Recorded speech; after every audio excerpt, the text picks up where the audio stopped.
Olá, Lisandra Zanutto aqui. Estamos gravando o segundo episódio desse podcast, que a gente ainda não tem nome, mas estamos aí nas fases finais de decisão. Primeira coisa que eu queria te falar é que, meu Deus, fica comigo, porque essa entrevista de hoje vai ser assim, uau, incrível! Eu estou tão feliz de ter essa mulher incrível e eu já vou falar um pouquinho quando é que eu conheci ela e qual foi a percepção quando eu a conheci, né, a primeira vez. E então fica aqui, porque a gente vai falar de uma coisa que foi a primeira coisa, uma das primeiras coisas que eu conversei com ela quando eu a conheci. E é algo que me despertou um grande interesse, me abriu a visão para coisas que eu desconhecia e não estava presente. E vou revelar algo que nem ela sabe. Ana Garlett, que alegria ter você aqui comigo. Muito obrigada por ter aceitado esse convite. Eu estou começando, né, a me aventurar aqui nesse negócio novo aqui de podcast. E eu tive o privilégio de começar com um dos meus grandes mentores, que é o Nando. E agora eu estou tendo o privilégio com uma grande pessoa, assim, uma grande profissional e uma grande mulher. Então, desde já eu queria te dizer o quanto eu te admiro e o quanto é especial e importante para mim ter você aqui. Obrigada por ter aceitado o convite. Obrigada eu. Obrigada eu, é uma honra. Confesso que eu fiquei lisonjeada e um pouquinho com medo. E, gente, agora que ela me contou quem veio antes de mim, meu Deus, ó. Né?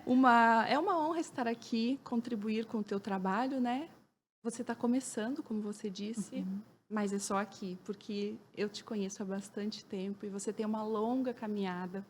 Eu sei que você já ajudou muitas pessoas e eu fico muito feliz de ter mais um ponto de encontro com você. Tenho certeza que as pessoas que precisam do teu trabalho, as pessoas que ainda não te conhecem, que talvez vão conhecer você a partir desse podcast, ganharão muito aqui com tudo que a gente vai compartilhar com elas hoje. Ai, que bom, obrigada.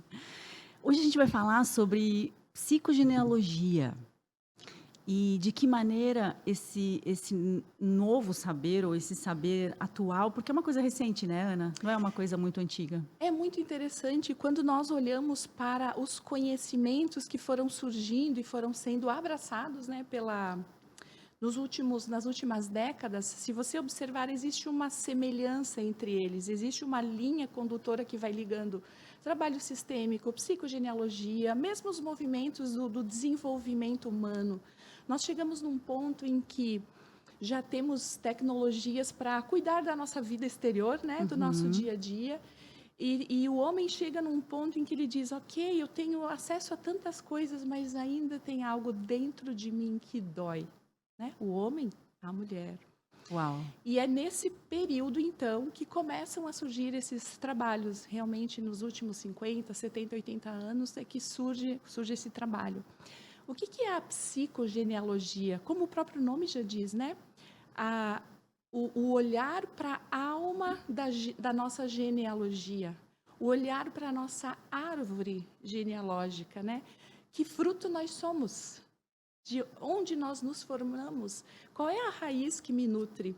A psicogenealogia parte desse princípio, olhar para a minha história, olhar para quem eu sou dentro do meu sistema. E qual que é o nosso primeiro sistema? É o nosso sistema familiar, né? Então, psicogenealogia nada mais é do que olhar para você, para a sua história, para aquilo que veio antes de você, e observar-se dentro disso e encontrar o teu lugar. Também o teu ponto de liberdade, de autonomia.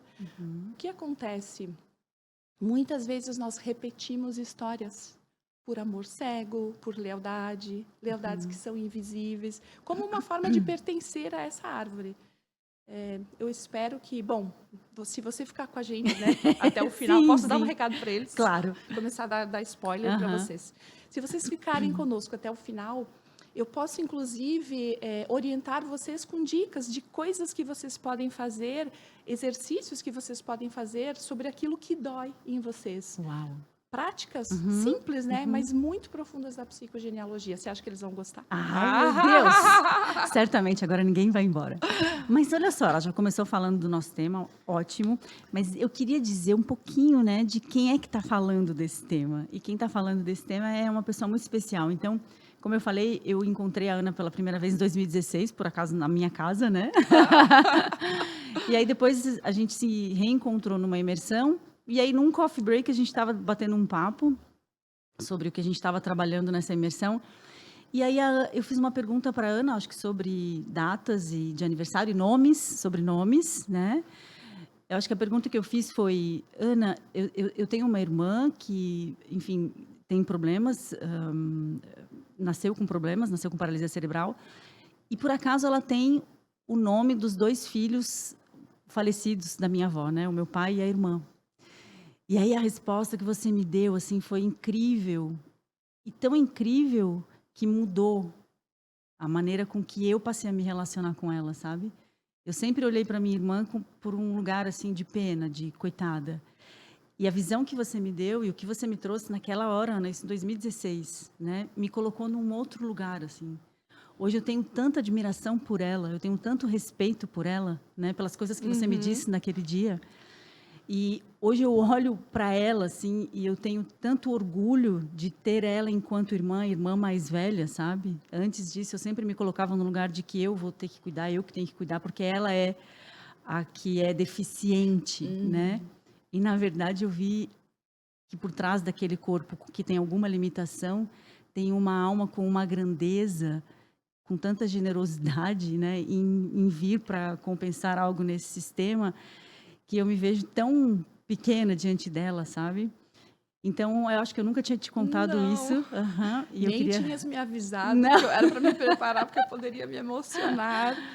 Sim. Eu me lembro de algo, sim. Eu lembro que quando eu falei para você, agora enquanto eu te ouvia falando, fiquei olhando para esses. Gente, vocês já viram os olhos azuis, esverdeados dela?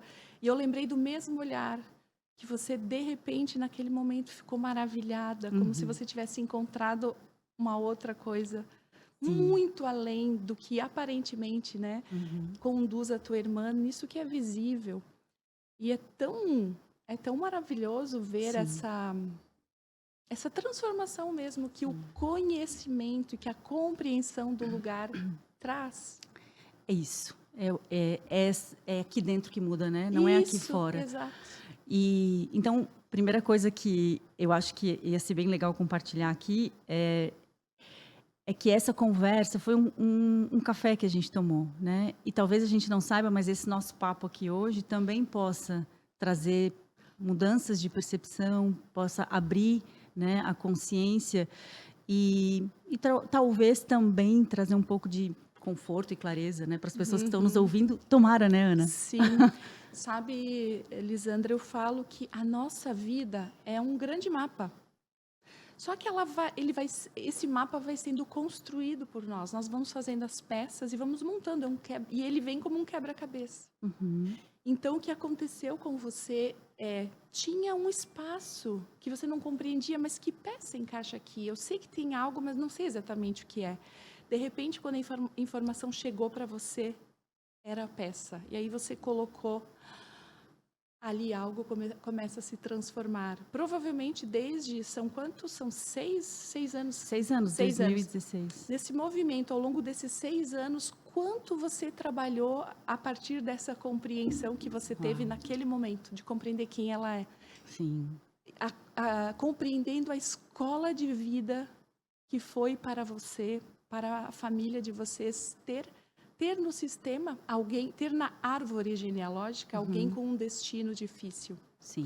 E aqui eu te peço licença. Claro. Peço licença para vocês também para compartilhar algo que eu considero maravilhoso, que também mudou a minha forma de olhar para as pessoas que têm destinos especiais, que é quando Bert Hellinger fala que toda pessoa que tem um destino especial tem um destino especial. O que é isso? Uma dificuldade, alguém que, por exemplo, os pais falecem cedo, alguém que tem uma limitação física.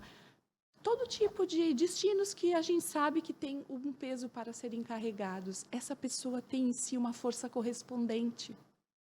E essa força é tão grande que talvez nós que não temos o destino gostaríamos até de roubá-la. Mas é uma força que só cabe àquele dono do destino difícil. Uau. Eu te vendo, descrevendo o teu olhar para ela, eu tive essa clareza. Você vê essa força. Sim. Então, se cada pessoa que estiver nos vendo, nos ouvindo, for capaz de agora, e você já pode fazer um exercício agora, entre em contato com uma pessoa muito difícil para você, que talvez te desafie na tua família. Sabe aqueles irmãos que às vezes a gente chama de rebeldes, que dão problema, né? E se você for capaz de olhar para além dele, o que essa pessoa está amando? O que ela está compensando? Que tipo de projeção foi feita sobre ela? Você fala sobre os nomes, né? Muitas vezes nós recebemos o nome de um familiar que faleceu. Então, na psicogenealogia, a gente fala que isso é como se fosse a árvore tenta fazer uma cópia de segurança daquela pessoa. Isso é muito forte. Então, olha, no caso da minha irmã, são duas pessoas que faleceram, né? É como se o sistema, então, quisesse não deixar ir e ainda que perpetuar algo ou lembrar para todos de algo. Porque quando eu recebo o nome tem muitas implicações.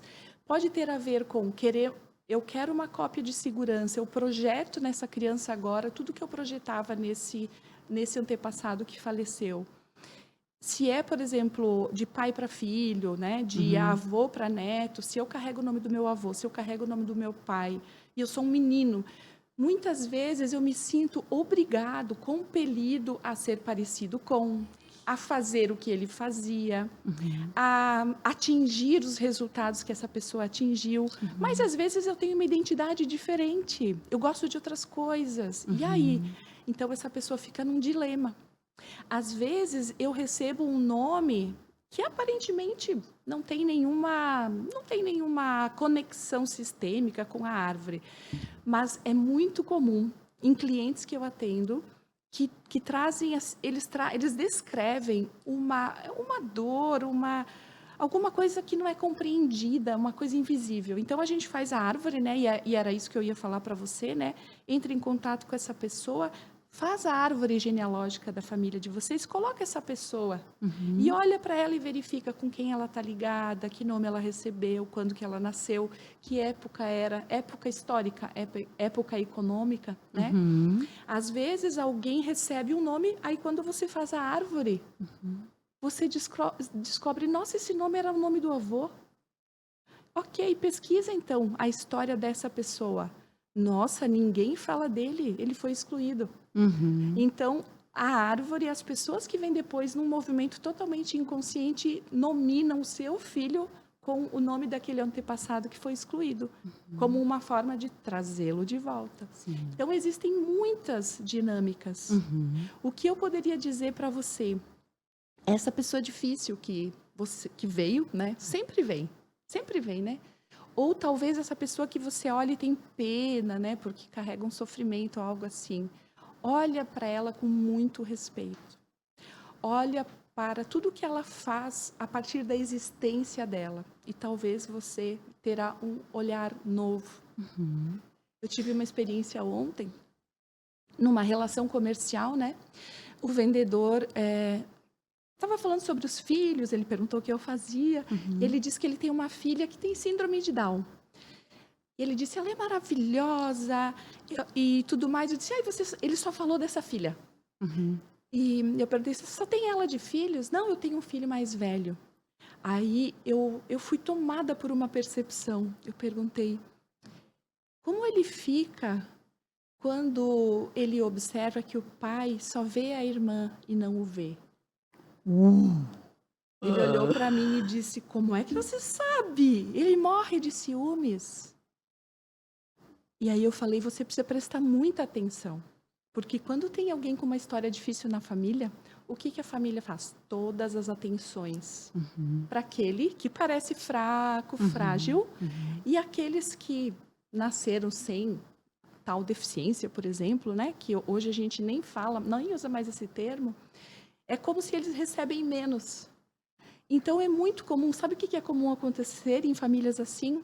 Os filhos que são saudáveis, sabe o que eles fazem? Eles adoecem.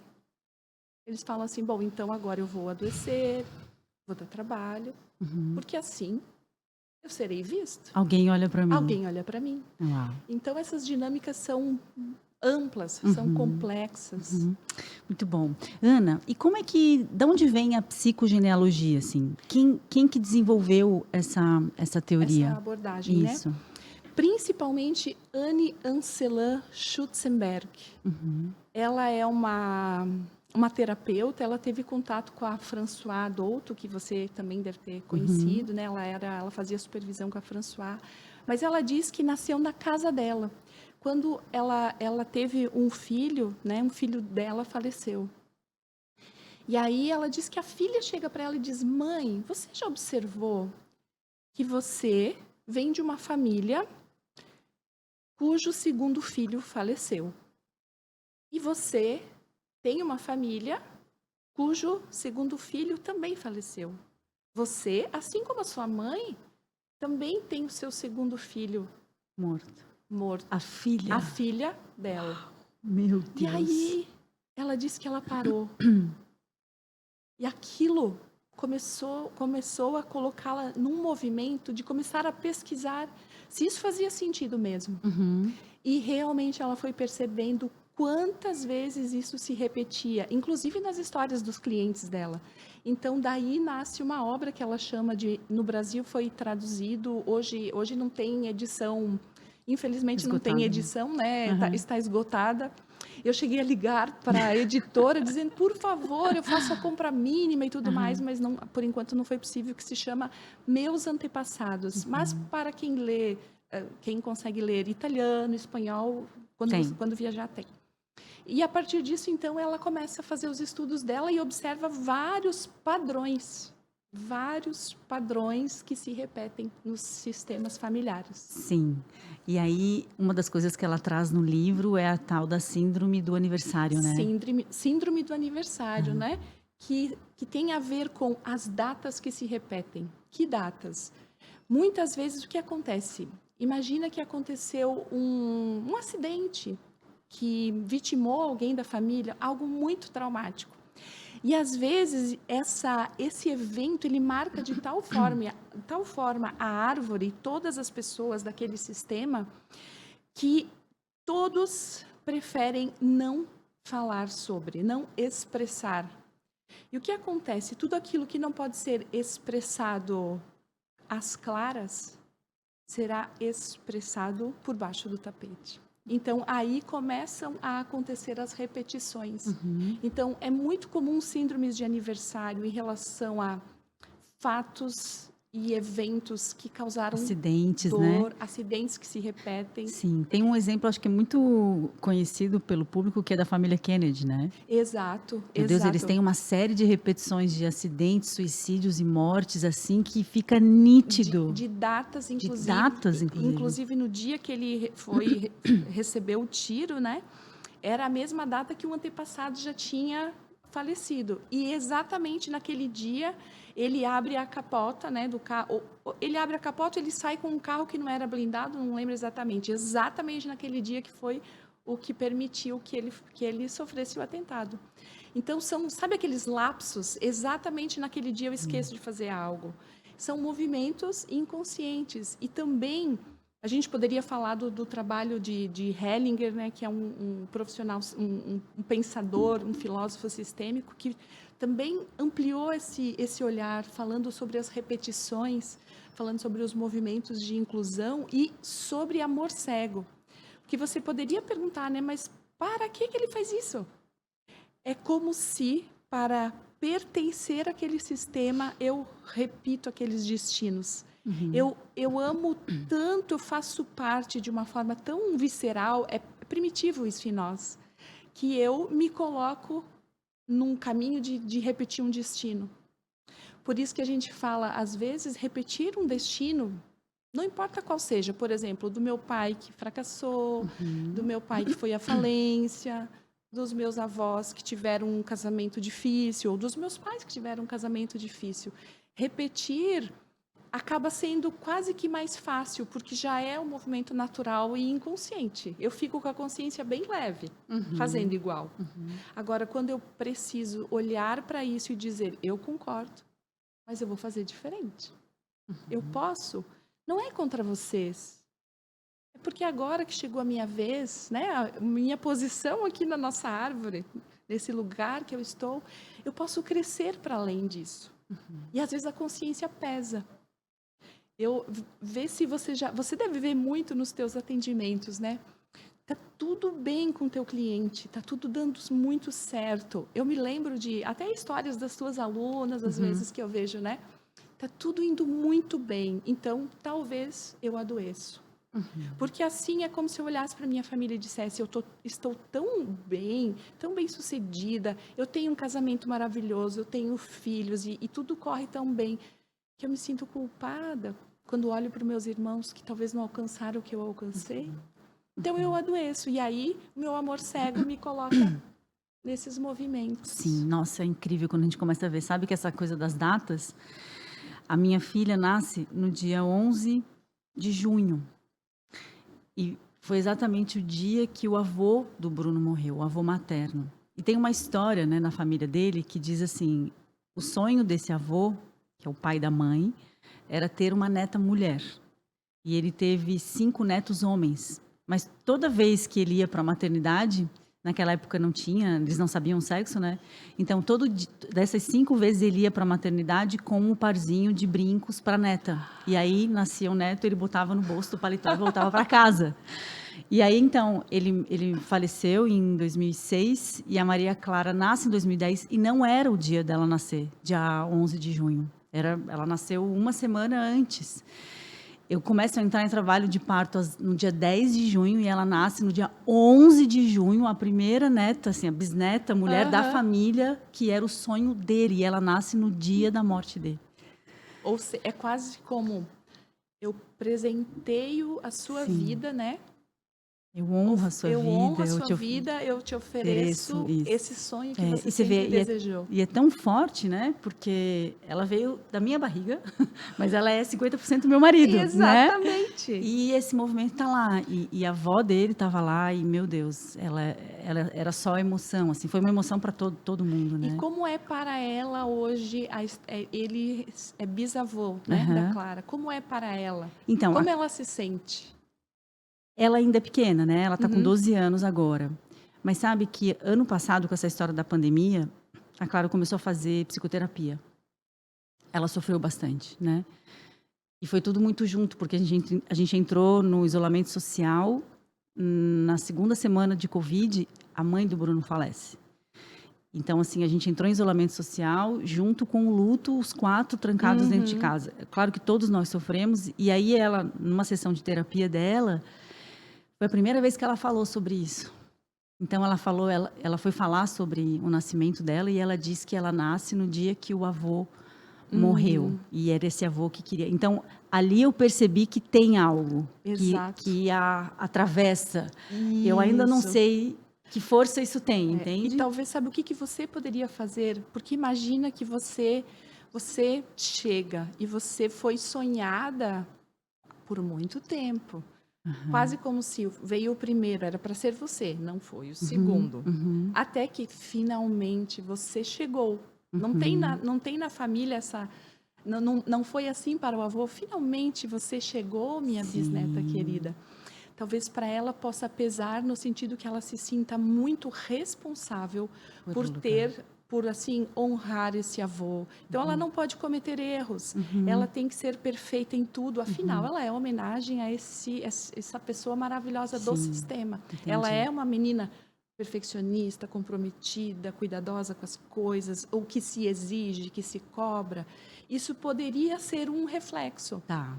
Então, o que vocês podem trabalhar? Assim, nós liberamos você. Você, a sua vida é um presente. Ponto final.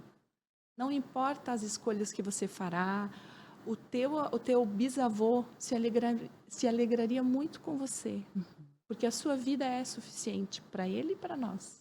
Lindo isso, Ana. Lindo, lindo, lindo, lindo. Sim, certamente. Certamente o farei. Isso, porque talvez qual que inconscientemente poderá ser um movimento dela? Com que ele trabalhava? Com que ele se tornou tão amado e admirado? Daqui a pouco ela começa a atrair-se, gostar dessa área, mesmo que seja pesada. Porque eu preciso honrar o vovô que tanto desejou-me. Meu Deus, como isso é forte, né? E aí, se desde Como pequena isso é forte. vocês liberam isso nela, foi suficiente. Não importa o que você faça, é você, a tua própria identidade. Sim. Para que esse bisavô queria tanto esta menina?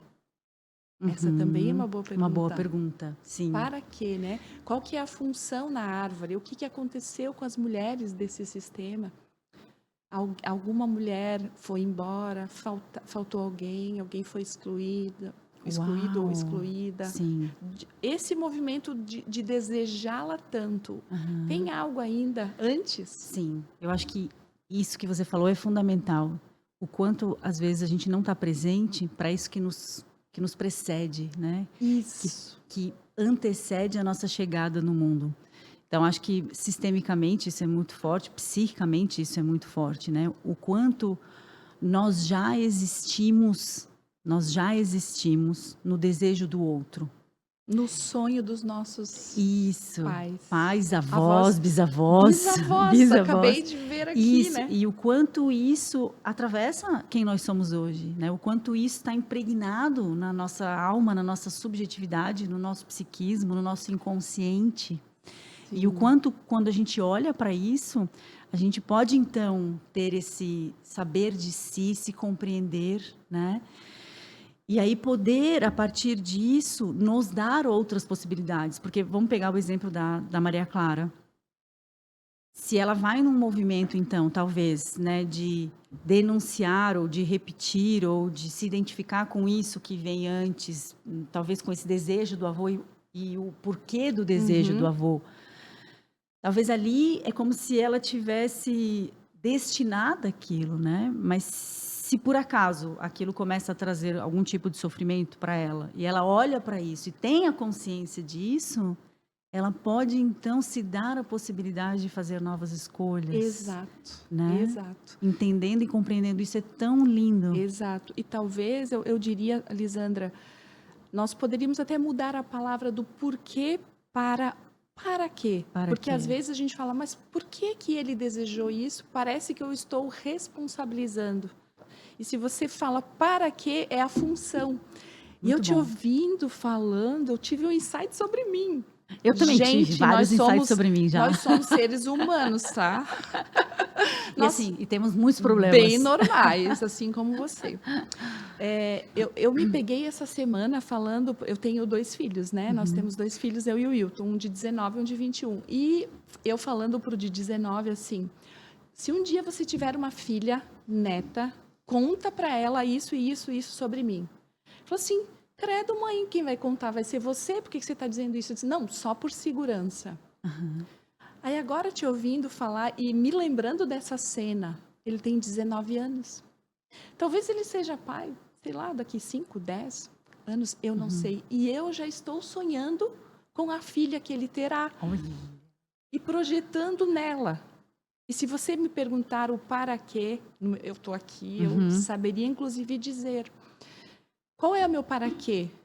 Eu tive 2 filhos homens. O meu esposo, meu companheiro, ele queria uma filha menina. E às vezes eu penso, nós deveríamos ter tido mais um filho. E a menina, e às vezes eu fico sonhando com essa menina que não veio. Olha o que eu estou fazendo com o meu filho. E com a neta? Exato. Então eu preciso renunciar a isso. Porque imagina que ele decide que ele não quer ter filhos. Não posso, eu tenho que atender a um desejo da minha mãe. E vou mais além no meu para quê. Durante muito tempo, mesmo na minha casa, assim, com os meus filhos, né?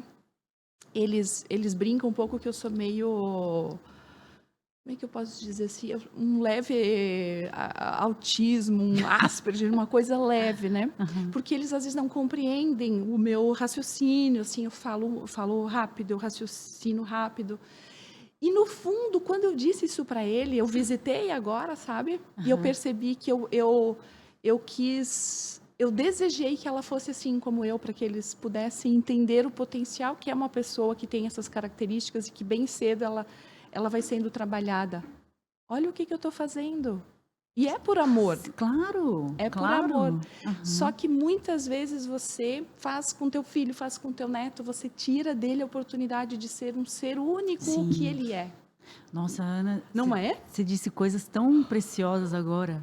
Olha, então você diz, talvez uma coisa assim tão leve, né? Ah, quando então se você tiver uma filha mulher, você diga que a vovó era tananã, tananã, tananã, Uhum. né? E aí você então vai investigar de onde vem isso e olha a compreensão que você tem. Exato. E olha o quanto você pode, a partir desse olhar, do que você viu, poder liberar o teu filho, né? Para ter um Exato. filho homem, um filho mulher, ou não ter filhos, ou O que ele ser o quiser. que ele quiser, né? Exato. E Falar ou não quem falar. tem que trabalhar essa minha dor de, às vezes, não ser compreendida do jeito que eu sou eu, né?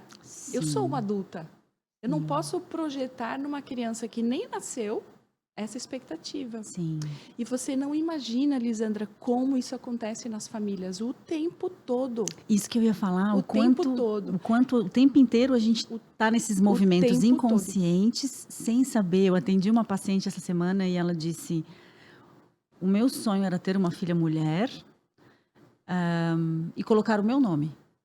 Certamente eu colocaria o meu nome, filha, no final.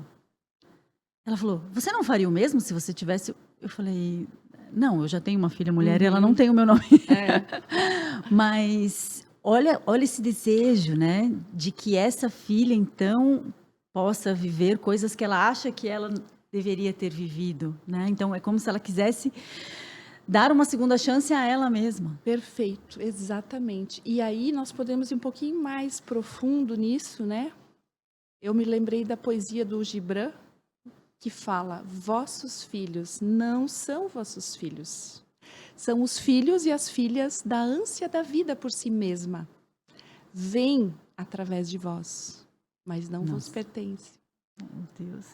Você não tem o direito de pegar uma criança que não é só sua, ela tem um pai, olhar para ela e dizer: você será a minha cópia de segurança, ou a cópia melhorada de mim mesma. Mini eu, Exato.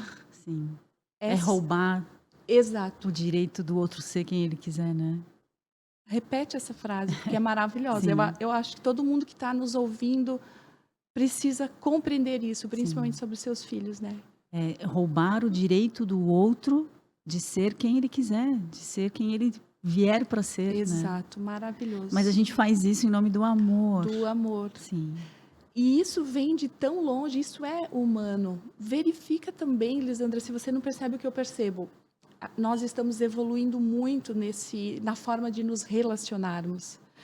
Quando a gente começa a nossa vida, nos dizem: estude muito, seja muito dedicado, você terá um sucesso.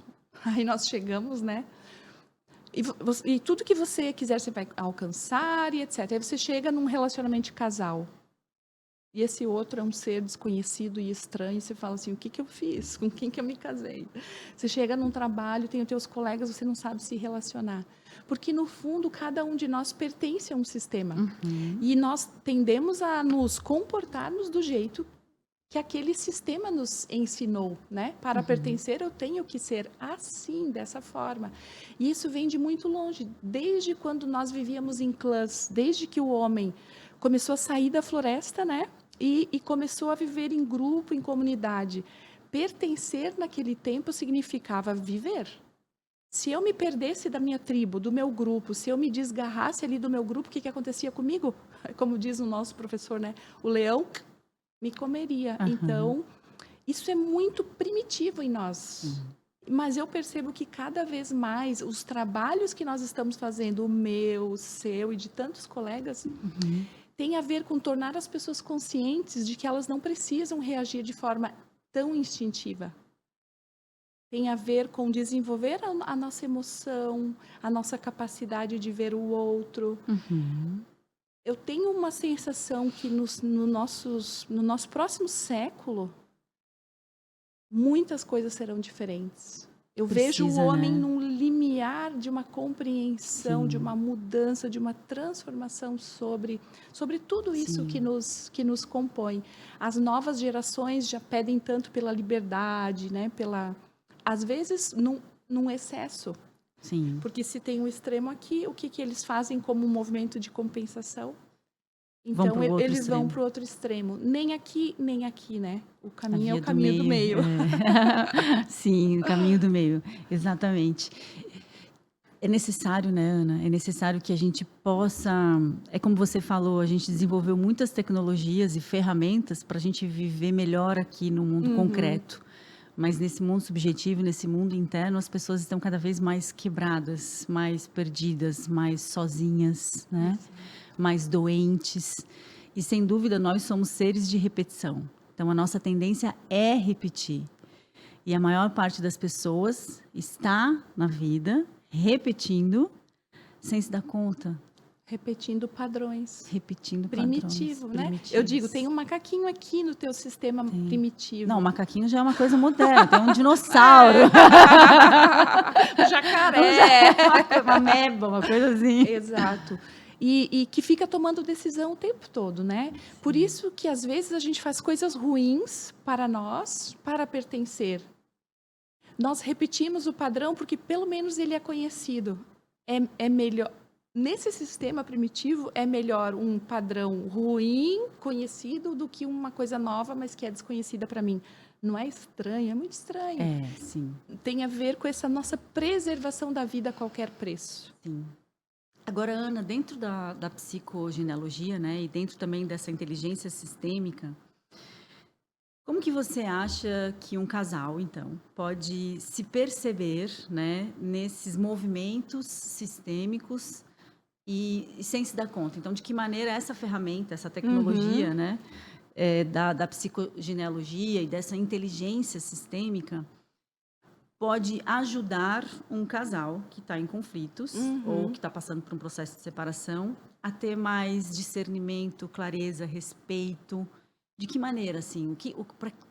Para o que essas duas pessoas deveriam, né, olhar, ao invés de ficar só no confronto do ego? Sim.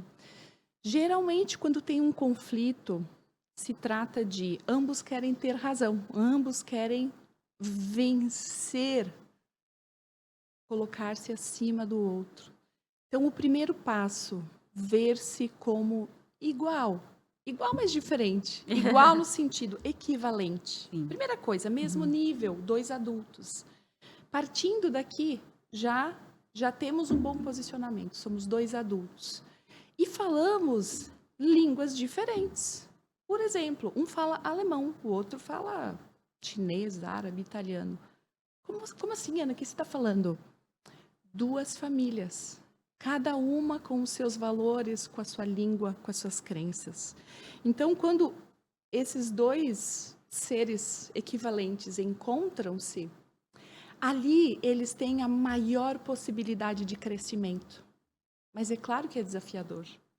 O que muitas vezes eu faço nos meus trabalhos e mentorias quando as pessoas trazem questões de casal? Escreva o que você realmente considera inegociável nessa relação. Então, você que está aqui nos vendo, né? E não vai correndo lá para a pessoa, você vai ter que fazer isso. Não, faz você. Escreva, o que é inegociável? Coloca 5, 6, 10 coisas. Aí você vai olhar. Deixa eu ver, inegociável, de onde veio isso? Eu considero inegociável que um homem levante a voz. Inegociável. Se eu subir um tom, acabou. Não escuto mais. Aí eu olho aqui e visito a minha árvore genealógica. E me lembro, o meu pai gritava com a minha mãe. Ele era agressivo. Ele começava levantando a voz e depois vinham outras coisas dolorosas. Quando o meu companheiro sobe um tom, eu já não o vejo eu vejo meu pai gritando e eu já acredito que vai acontecer tudo aquilo, então eu me retiro. Uhum. O que eu poderia fazer nesse caso? Por favor, eu preciso que você tome cuidado. É para mim. Eu vivi isso. Então, toda vez que você sobe o tom, eu saio do meu próprio lugar. Talvez eu vou lá para o lugar da minha mãe e vejo você como se você fosse meu pai. É como se eu transferisse aquela cena. Eu pego essa cena que eu estou vivendo e coloco dentro de um outro filme. Isso é muito comum. Então, o primeiro movimento seria, vamos olhar para as nossas histórias, para aquilo que é realmente muito inegociável. Nossa, o conflito já perderia muito dessa força contra. Depois, o que eu posso acolher em você que é diferente de mim? Porque eu sei que através disso você ama a sua família. Há hábitos, coisas que a pessoa faz, que para ela se conecta com a sua própria família, com o jeito de ser. Então eu olho para ele e também consigo acolher isso nele que é diferente. E aí eu peço que ele acolha o que é diferente em mim. E aí, olha só o que vai acontecendo, é uma dança. É uma dança. Sim, agora, ouvindo você falar, eu fiquei pensando assim, o quanto isso é laborioso mesmo, o quanto isso demanda, né? O quanto isso implica em, como você falou, 2 adultos dispostos, né, afetivamente, psiquicamente, a estarem um diante do outro, despidos, né, querendo construir algo. Aí eu fiquei pensando, meu Deus, o que as pessoas querem hoje? As pessoas querem apertar um botão e tá tudo resolvido. Exato. Né? No primeiro Por isso conflito, que eu troco. eu troco. Ah, não, você não é a pessoa certa. Eu vou para outro. Isso. Aí vai lá e faz o quê? Repete. E não sei cada se vez o vínculo fica mais frágil. Exatamente. Porque eu perco a credibilidade de mim mesmo, sabe? Eu banalizo. Exato. Né? Eu banalizo o meu desejo, eu banalizo a relação, eu banalizo os conflitos, eu banalizo o outro, né? Nossa, ouvindo você falar assim, sabe? Eu fiquei vendo exatamente isso. O quanto nós resistimos e o quanto a gente projeta numa relação algo que é impossível de acontecer, que é só o bom, só o belo, né? Eu falo para as minhas alunas que amar nas Maldivas, meu Deus, é fácil, né? Meu Deus, amar nas Maldivas na lua de mel, qualquer um ama. E posso te dizer, experimente ficar 1 ano nas Maldivas. Vai encher o saco, claro. Que saco, ninguém aguenta. Mas eu digo que o amor é construído no arroz com feijão e no boleto para pagar, né? É todo dia. É nisso, assim, Não são as memórias boas que vão construir o vínculo diferente do que a gente acredita. São os perrengues. É isso que você falou de vamos olhar, vamos sentar aqui, deixa eu olhar para a tua vulnerabilidade, deixa eu olhar para isso que te mobiliza e que você talvez nem se dê conta, né? Vamos fazer isso junto. É poder olhar para o comportamento do outro e enxergar a necessidade por trás do comportamento, né? Sair da superfície, mergulhar um pouquinho dentro do universo do outro. Né? E da família dele, da família né? Do que ele dele. Viveu. Exatamente. Mas a gente está num movimento completamente inverso, né? Que são as famosas relações líquidas. Exatamente. DR, imagina, não tenho mais idade para fazer DR. Então, inverteu, né? Porque antes, a gente ainda vem de uma geração, Ana, eu acho que você é 40 a mais também, né? 45 mais, né? 45 mais. A gente vem de uma geração onde a gente ainda tinha uma perspectiva, um ideal de sair da faculdade, tudo, encontrar um trabalho, mas já ter um relacionamento e construir uma vida 2 juntos, construir uma família, construir uma vida. Isso se inverteu, né? As gerações que vieram depois da gente, eles querem primeiro se realizar profissionalmente, aí depois encontrar um parceiro para usufruir a vida. Olha como está completamente deslocado a intenção e o objetivo da relação a 2. Então, primeiro eu quero me realizar. Então, eu vou atingir o topo da minha carreira. Então, as pessoas vão casar por volta dos 40 anos, 35 mais. Aí elas já estão super intolerantes. E agora é assim, eu não preciso passar perrengue, entende? Para que eu vou estar aqui fazendo DR com você? Minha vida está feita. Eu quero alguém para usufruir a vida, como se fosse possível. Exato. Você ter alguém ao seu lado apenas para usufruir a vida. É impossível. É impossível. Porque relação, né, vínculo é crescimento também, né? Exatamente. Casamento, relacionamento é coisa para adulto. Criança não dá conta. Criança troca. Sai desse brinquedo do parquinho e vai para outro. O adulto assume a sua própria responsabilidade. E tem também um grande engano. Às vezes as pessoas acreditam que a primeira coisa que... E aqui talvez eu vou falar algo polêmico. Será que eu posso? Deve. As pessoas acreditam que o amor basta para uma relação. sim. Na verdade, muito mais importante que o amor é como que eu me coloco, como que eu me posiciono e qual a ordem disso. Como que eu olho para os meus pais, minha referência de relacionamento, como que eu me coloco ao lado desse homem, ou dessa mulher, né? Como um adulto equivalente, não como uma filha do meu companheiro, né? Tem muitas mulheres que ficaram com uma relação interrompida em relação ao pai, e aí elas buscam um pai no companheiro. Não, That's me. não funciona, né? Ou também homens que olham para a mulher e acreditam que ela vai ser a continuidade do que a mãe foi. Sim. E se a mulher entra nesse mecanismo, ela transforma o companheiro no menino. Então, tem muitas dinâmicas. E, para isso, você vai ter que ser muito adulto. Não tem como não ter essa fricção entre os dois sistemas.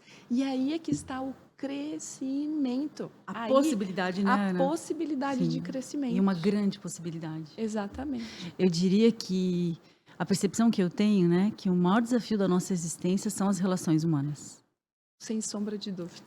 E o quanto as nossas relações amorosas, mais do que qualquer outra, claro, primeiro os nossos pais, porque eu costumo dizer que todos os filhos choram seus pais em algum momento da vida. Todos, né? Então, primeiro é essa relação que a gente vai ter que se haver. E depois as relações amorosas, assim, que grande oportunidade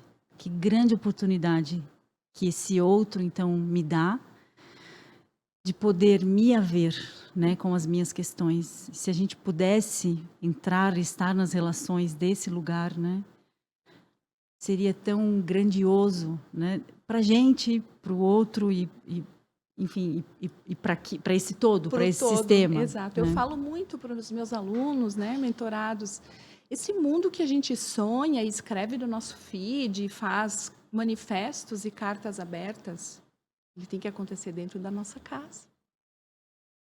Do contrário. Que significado tem, né? E eu amo muito uma metáfora do Bert, que ele fala que o nosso crescimento é como uma árvore.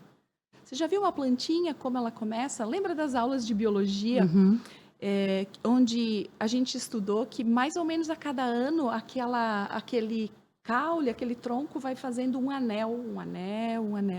E ele diz que o nosso crescimento também é assim. Você já viu quando você corta? Tá vendo aqui na nossa mesa? Olha os anéis. E ele fala que o crescimento é do centro para fora. O que tem no centro? Onde eu nasci? Eu, em relação aos meus irmãos e os meus pais. Cresci, aprendi o que eu tinha que aprender, recebi muito. O que eu faço? Próximo círculo. Primeiro círculo, a minha família de nascimento. Segundo círculo, meu trabalho, meu servir, minha troca. Vou para a escola, começo a minha vida profissional, preparar-me para a vida profissional. Ali tem um grande aprendizado, servir. Cresço um pouco mais um anel. O terceiro anel, terceiro círculo do crescimento é relação a dois. Já não é mais só aquela relação de trabalho, onde eu sou pago, né, por aquilo que eu entrego e trocas. É um outro tipo de troca. Quem tem relacionamento aqui sabe. É um outro tipo de troca. Sim. É uma troca profunda. E onde que nós cometemos falhas? Nós queremos, por exemplo, vamos dividir igual. Você lava a louça 3 dias e meio e eu 3 e meio. Não dá para dividir o dia no meio? Então, essa semana eu 3, e você 4, semana que vem. E não é necessariamente essa a troca. A troca é o que você faz de maravilhoso, que você é muito boa. Isso você pode colocar a serviço da relação, do teu casamento? Posso, adoro, amo. E o que ele pode? Nossa, ele faz isso muito bem. Nós dois, aqui, juntos, tomamos a decisão de estar juntos, tomamos a decisão de trabalhar por um sonho comum, conduzir os nossos filhos, que daí já é o quarto círculo do crescimento. Então, quando tem um problema numa casa, num círculo, você volta um. Nós juntos, cada um colocando o seu melhor a serviço. Não é uma divisão tudo meio a meio. E é coisa simples, tá? Um adora cozinhar, o outro é bom nas finanças, o outro é ótimo na organização. Um é ótimo para organizar as viagens de férias, ele vai fazer isso. Então, você vai construindo uma relação onde ambos podem crescer. Isso faz toda a diferença. Total. Toda a diferença, né? Total. Eu vejo, assim, eu acho que as relações mudaram muito nos últimos anos e o quanto a gente se atrapalhou nisso, né? O quanto a gente está perdido nesse nosso lugar. Eu acho que tanto para o homem quanto para a mulher, sabe, Ana? Muito. Muito, muito, muito. Bom, Aliás, a gente pode fazer um outro podcast só para falar sobre isso. Isso que eu ia falar. Eu tenho 2 filhos homens e essa semana, né, o meu filho mais velho, ele está cursando medicina, ele se apaixonou por psiquiatria, né? Ai, que maravilha! E ele falou assim: mãe, eu tô me dando conta o quanto o homem está sufocado, está sem voz. O homem, desde sempre, o homem, desde a origem, ele tinha que sair para caçar, ele tinha que cuidar da família, ele tinha que dar conta de um monte de coisa. E depois ele foi o masculino foi perdendo a própria força, né? Hoje nós estamos cada vez mais enfraquecidos. E ele me disse, eu tenho dúvida sobre como eu tenho que ser. Porque se eu falo grosso, como fala um homem, as pessoas dizem que eu sou grosso. Se eu falo forte, eu sou grosso. Mas se eu sou mais delicado, as pessoas também fazem piadas sobre mim. Mas afinal, que tipo de homem que eu tenho que ser? Nossa Senhora. Entende? E fez muito sentido para mim, né? Nós cobramos que o homem seja forte, cuide da família, mas ao mesmo tempo ele tem que ser cuidadoso. Não são forças tão fáceis de integrar. E talvez não seja possível. É por isso que né? eu não estou sendo tão polêmica, né? Mas de integrar na natureza do masculino. Claro. Ele é um homem. Claro. E nós, mulheres, nós somos mulheres. Nós também fomos muito para as esferas masculinas. Sim. E eu não sei você, mas eu tenho muitas alunas que quando elas chegam no 40, como você falou, elas se dão conta. Eu queria muito ter uma família. Eu estou sentada na cadeira de CEO de uma empresa internacional e eu quero sair daqui. Isso, exatamente isso que eu falei. Cuidar de uma criança. Isso. Não, primeiro eu vou atingir o topo da minha profissão para depois eu pensar. E aí o que acontece é isso, né? Aí às vezes o tempo já passou. E aí vamos voltar na psicogenealogia. Vamos. O que fez essa mulher? Isso. O que fez? O que Para fez? quê? Aham. Quanto desse movimento de chegar ao topo, sentar na cadeira e dizer, eu estou aqui, não é um movimento reativo a uma mãe sem voz e sem vez. Ou a uma avó sem voz e sem vez, que foi oprimida. Sim. Então, às vezes, até é um movimento contra. E tira essa pessoa do lugar, porque de quem é esse destino difícil? Dessa outra As pessoa. nossas avós e mães, elas não precisam ser salvas por nós. Sim. E se elas tivessem suportado tudo que elas suportaram, para que uma descendente pudesse finalmente ser uma mulher inteira. Acho que você até tem um termo assim, não tem? Tem mulheres inteiras. Ter uma mulher inteira. O que é uma mulher inteira? Que pode ser mãe, que pode trabalhar, que pode ser inteira, né? Que não precisa pegar apenas uma parte da própria vida e fazer com que isso vá muito alto, sacrificando às vezes as relações, os filhos, o casamento, o corpo, a vitalidade, a beleza, né? Sim. Uau, faz sentido? Meu Deus, total, incrível. Ana, a gente começou esse podcast, já começou a falar da psicogenealogia, que a gente já estava tão ansiosa para falar, né? Eu queria que você falasse um pouquinho do teu trabalho. Assim, de que maneira você usa a psicogenealogia, de que maneira você usa essa inteligência sistêmica. Olha, eu não sei como eu viveria sem, sabe? É verdade. Porque é algo que faz parte da nossa própria vida, né? Eu cheguei no trabalho sistêmico lá em mais ou menos nos anos 2000 mais ou menos nos anos 2000, 2005, 2006, talvez, por aí, um pouco depois, por uma dor pessoal. E isso também acho que é muito bacana a gente compartilhar com você que está em casa, né? Que está nos ouvindo, nos vendo.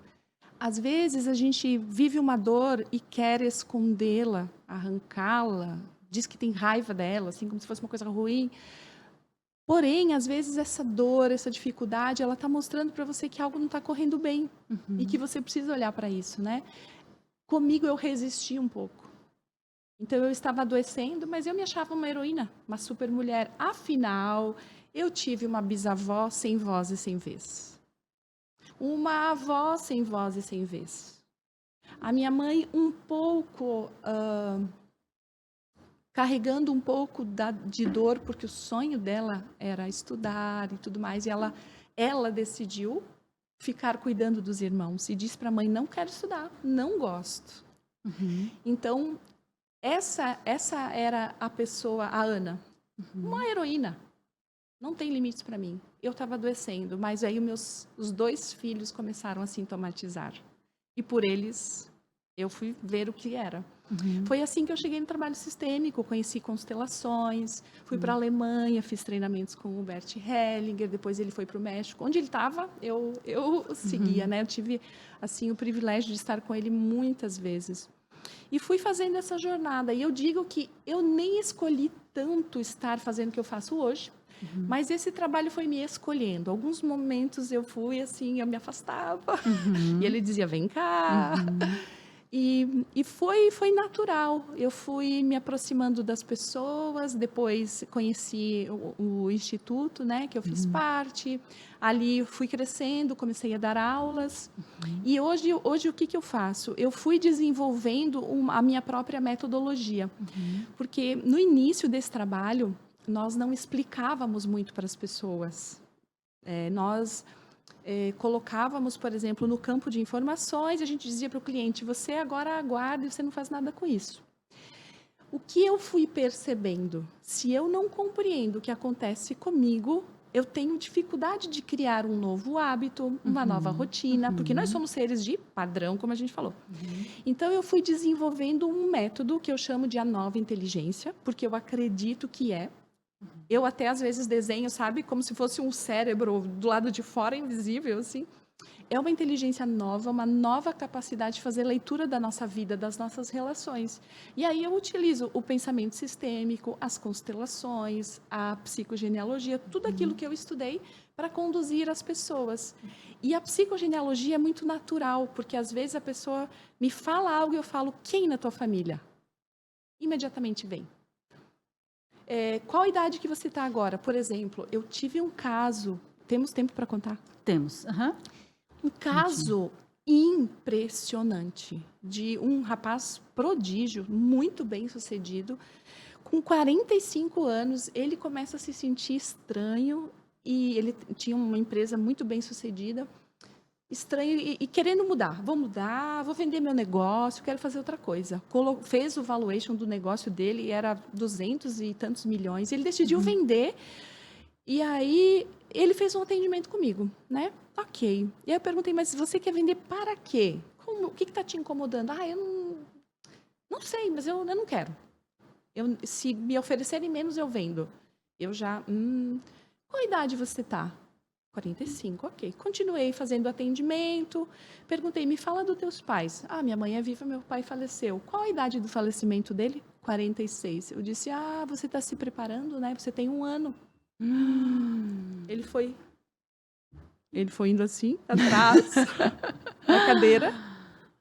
Oi? Uma lágrima. E aí ele olhou para mim e disse: meu Deus, eu não tinha percebido. Ele tinha um filhinho pequeno. Inclusive, ele disse que ele tinha começado a pensar: o que acontece se eu não estiver aqui? Como é que eu vou fazer com meu filho? Onde que ele ia colocar o dinheiro? E ele disse que ele notou, inclusive, que recentemente ele começou a brigar com a esposa, ele não sabia nem por quê. Quase como se ele estivesse, inclusive, se preparando para que, quando ele faltasse, ele nem fizesse tanta falta assim, porque o relacionamento estava ruim. Entende? Entendo. Então, às vezes é uma compreensão Imagina. simples que muda tudo. Tudo. E assim, eu poderia ficar aqui mais algumas horas contando casos como esse. Sim. Impressionante. Sim. Nossa, incrível. Eu sempre digo para as minhas alunas que eu tive contato com essa teoria, né? Teoria sistêmica. É claro que a gente estuda psicologia sistêmica na faculdade, mas com essa inteligência sistêmica em 2015. E aí que eu comecei a participar de algumas constelações e ver e tal. Mas eu digo que, desde sempre, sabe? Desde sempre. Que não era exatamente o que eu vi ali, mas era o que eu entendi sobre a visão sistêmica e o quanto isso, então, me possibilitou estar em lugares diferentes na minha vida. Exato. Eu acho que essa é a coisa mais preciosa dessa teoria e desse trabalho. Exato. Porque não é uma coisa que você faz uma vez e está resolvido para sempre. É a todo momento. Né? Exato. A todo momento nós estamos implicados em questões, tomando decisões, perpetuando padrões, pensamentos, ideias, né? e movimentos que você desconhece. Mas quando, então, eu fico presente e tenho um pouquinho dessa consciência sistêmica, eu posso me perceber e fazer algo diferente. Exato. E essa é a coisa mais preciosa, eu acho, desse trabalho, né, Ana? Exato. Descreveu a minha metodologia. É exatamente assim que eu trabalho. Eu falo para os meus alunos, tanto que eu raramente faço constelações. Não faço constelações, eu faço programas de crescimento e de desenvolvimento. E eu falo para eles, eu vou te ensinar a pensar de forma sistêmica. Eu vou te entregar uma caixa de ferramentas. Está acontecendo algo com você, você está lá do outro lado do mundo, você não precisa me ligar. Você tem a própria inteligência. Nós vamos aqui ativar, recordar em você a sua própria inteligência. Recordar em você. Nós vamos olhar para os teus padrões até o ponto que você mesmo vai identificar e vai saber, olha, isso aconteceu comigo, na minha família, há tantas gerações. Eu sei que aqui é um ponto de crescimento para a minha vida. E quando eu trabalho isso, eu libero meu filho, a minha filha, para que eles possam dar um passo a mais. Cada geração faz um pouco mais. O amor precisa crescer a cada geração. A dor precisa amenizar a cada geração. Precisa ser curada. Uau, faz sentido? Meu Deus, que coisa mais linda! Ana, obrigado. Eu que te agradeço. Meu Deus do céu. @Ana Garlett. Algum outro contato? Você vai me encontrar no Instagram, todos os dias lá. Mas eu tenho também um canal no YouTube, onde eu também com meu nome Ana Garlett, você vai me encontrar. Parece difícil, todo mundo fala, como é que são letras? Garlet. T de tatu, muda no final, bem simples. Eu tenho, inclusive, algumas aulas lá no meu YouTube. Ótimo, então, que legal.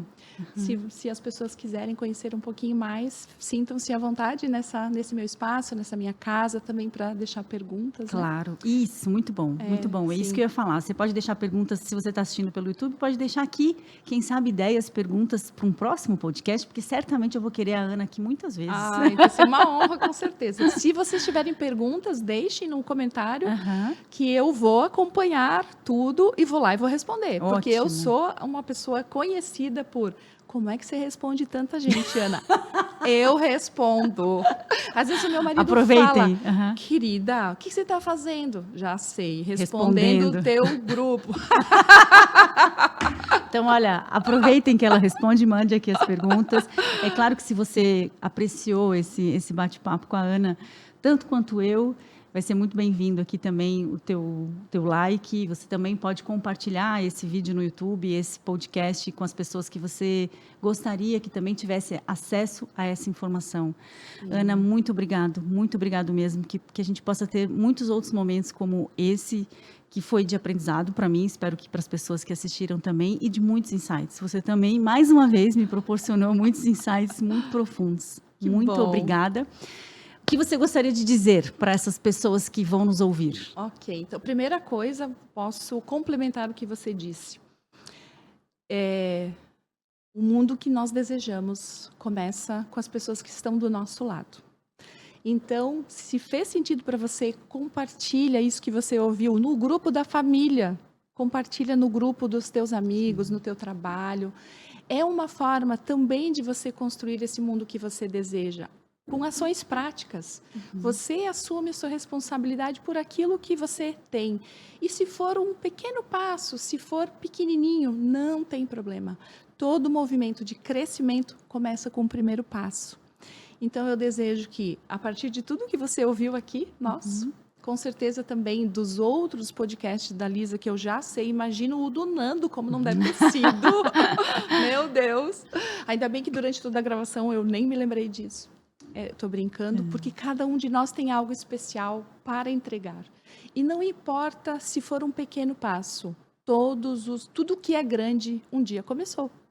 Tudo que é grande um dia começou pequeno. Então eu desejo que você também pegue a sua vida e transforme em uma obra bonita, em um legado muito especial aos que vieram antes. Você foi sonhado pelos teus ancestrais, sonhado para ser feliz. Autorize-se a fazer isso. É isso que eu desejo para todos que estão nos vendo e ouvindo. Que coisa linda. Muito obrigada mesmo. Obrigada a vocês e nos vemos no próximo podcast. Um beijo. Tchau, tchau. Tchau, tchau. Ai, meu Deus.